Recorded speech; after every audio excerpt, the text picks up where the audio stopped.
નમસ્કાર દર્શક મિત્રો, જી ટીવી ગુજરાતી ન્યૂઝમાં આપનું હાર્દિક સ્વાગત છે। હવે જોઈશું સમાચાર વિગતવાર।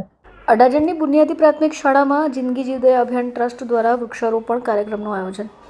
જિંદગી જીવદય અભિયાન ટ્રસ્ટ દ્વારા શહેરની બુનિયાદી પ્રાથમિક શાળા ક્રમાંક 150 હોડી ચકલા અડાજણ ખાતે એક વિશેષ વૃક્ષારોપણ કાર્યક્રમનું આયોજન કરવામાં આવ્યું હતું। આ કાર્યક્રમની ખાસ વાત એ હતી કે જેમાં અડાજણના પોલીસના અધિકારીઓ અને જવાનો ખાસ હાજર રહ્યા। પોલીસ પ્રશાસન ટ્રસ્ટના સભ્યોએ સાથે મળી શાળાના પ્રાંગણમાં વિવિધ વૃક્ષોનું વાવેતર કર્યું, પર્યાવરણને બચાવવાનો સંદેશ આપ્યો હતો। આ પ્રસંગે ટ્રસ્ટના પ્રમુખ દીપભાઈ મહેતાએ જણાવ્યું કે વધતા જતા પ્રદૂષણની સામે વૃક્ષો જ એકમાત્ર ઉપાય છે। બાળકોમાં નાનપણથી જ પર્યાવરણ પ્રત્યે પ્રેમ જળવાઈ વૃક્ષોની જાળવણી કરતા શીખે એ હેતુસર શાળાની પસંદગી કરવામાં આવી હતી।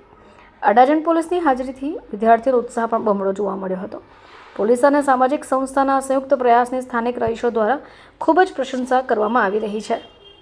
અમારી શાળાનું નામ અડાજણ બુનિયાદી પ્રાથમિક શાળા ક્રમાંક 150 છે। એ નગર પ્રાથમિક શિક્ષણ સમિતિ સુરત સંચાલિત છે।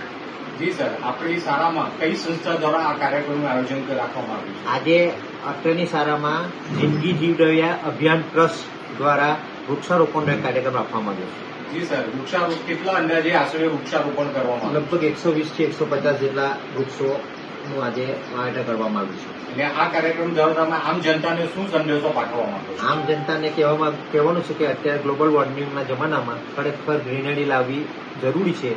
જો આપણે વૃક્ષો વાવીશું તો જ આપણું જીવન હવે પછી બચશે। બાકી વરસાદ પણ અનિયમિત થવાનું કારણ પણ વૃક્ષો ઓછા થયા છે તેને લીધે જ છે।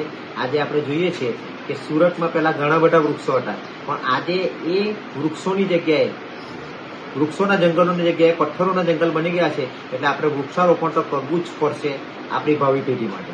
એટલે વૃક્ષો વાવવા જોઈએ।